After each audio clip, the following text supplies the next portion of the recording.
한국이 우스워? 한국이 세계에서 1등하는 101가지. 오늘은 부정적인 세계 1등입니다. 호갱. 호구 플러스 고객을 합친 말이죠. 어수룩해서 가격을 속여 비싸게 팔아먹기 쉬운 손님을 뜻하죠. 그런데요, 대한민국이 호갱 1위 국가의 명예를 얻게 되었습니다. 전 세계 약 70개국에서 커피를 팔고 있는 스타벅스. 스타벅스의 아메리카노 가격 보실까요? 네, 4,100원이네요. 저희 나라가 가격이 가장 높네요. 커피는 그렇게 비싸지 않으니까 사람들이 대수롭지 않게 그냥 넘어가죠. 그러면 명품 한번 보실까요? 샤넬. 네, 미국에서 480만원짜리 가방이 한국에서 681만원이네요. 한국이 가장 비싼 나라네요. 그것도 200만원은 좀 너무하는 거 아니에요? 루이비통 인기 모델이라고 하는 제품 보실게요. 중국이 가장 비싸네요. 125만원. 그 다음으로 한국이 비싸고요. 프랑스 금융그룹 엑산 BNP 파리바 보고서입니다. 세계 주요국 명품 브랜드 가격 비교. 보시면 세계 평균 가격을 1로 봤을 때 역시 중국이 1.21로 가장 높네요. 한국은 1.14로 세계 2위. 유럽 국가들은 가격이 평균 미치네요. 하지만요, 실상을 조금만 더 따져보면 대한민국은 세계 2위가 아닌 세계 1위입니다.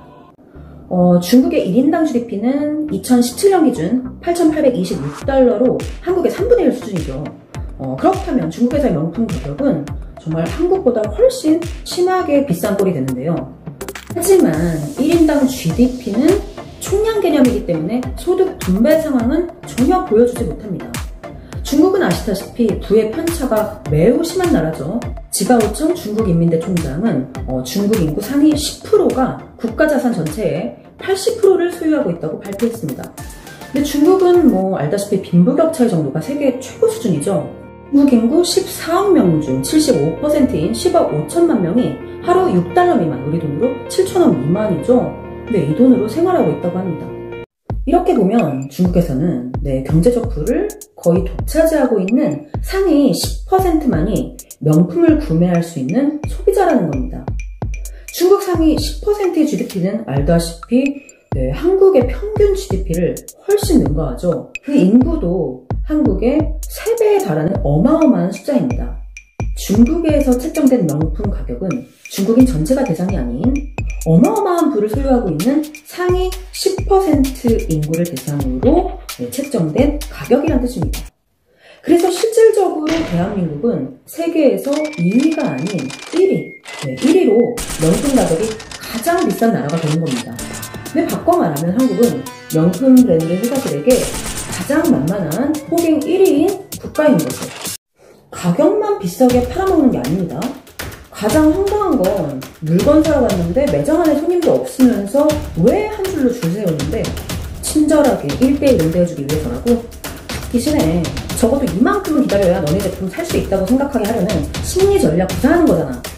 명품 회사들의 갑질 형태는 백화점이나 면세점 같은 유통업체에게도 마찬가지예요.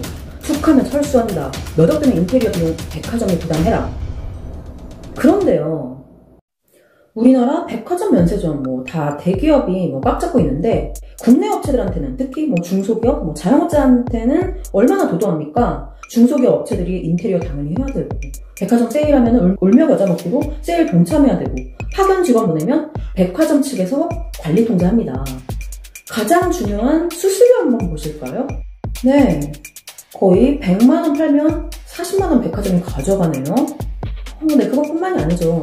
납품단가 후려치고 다 매상으로 가져오고 판매 리스크 모두 국내 업체, 중소기업, 자영업자한테 떠넘기잖아요. 그런데 명품 업체들한테는 어떻게 해요? 보실까요? 8% 대 39%. 국내 기업한테는 100만원에 40만원 띄워가는데 명품 업체한테는 8만원 떼가네요. 심지어 지방백화점의 경우에는 초기 2년간 명품 업체한테는 수수료를 받지 않는 경우도 있네요. 아니, 백화점, 면세점, 국내 업체한테는 도도하던 갑이 왜 갑자기 비굴한 비굴로 변신하는데 시장 경제 논리에 따른 거라고, 소비자들이 원하니까 어쩔 수 없다고. 네, 뭐 틀린 말은 아니죠. 그런데요, 한국인들은 진짜 왜 이렇게 명품 좋아하는 걸까요? 가명 김민준 씨 봉 취급받았다.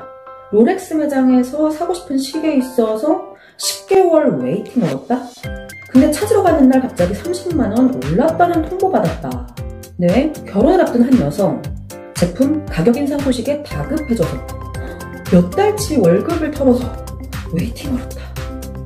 아니 여러분, 그렇게 성질 급한 우리 한국인들, 빨리빨리 민족이 거의 1년이나 기다려서 몇 달치 월급을 탈탈 털어서 명품을 산다. 뭔가 이상하지 않아요?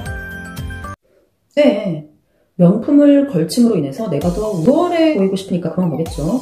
뭐 이런 마음은 한국인뿐 아니라 전 세계 모든 사람들도 그럴 거예요.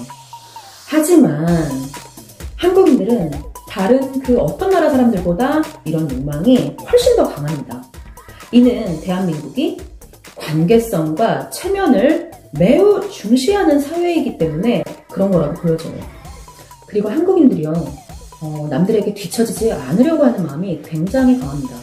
누군가가 뭐 명품을 사서 걸치면 그걸 개개인의 개성으로 인식하지 않고 나는 없는데? 라는 나의 뒤처짐으로 인식하는 겁니다. 최소한 남들만큼은 해야 하고 이기지는 못할 망정, 네, 이기면 더 좋겠죠. 네, 지는 꼴은 못 보겠다는 거죠. 남들에게 뽐내고 싶고 자랑하고 싶고 뒤처지지 않으려고 하는 마음으로 가득 차 있는 우리 한국인. 네, 이 욕망이 그토록 명품을 사랑하는 이유겠죠. 하지만 아이러니하게 한국인들의 이 욕망은 해외 명품 기업들의 먹잇감으로 우리가 전락하게 된 이유가 되기도 하는 거죠. 이렇게 손쉬운 먹잇감을 그들이 놓칠 리가 없죠. 그들의 입맛에 맞게 한국을 이렇게 저렇게 요리하고 있는 겁니다. 한국이 세계 1위 호갱 국가가 된 진짜 이유, 외부가 아닌 우리 내부에서 비롯된 것입니다.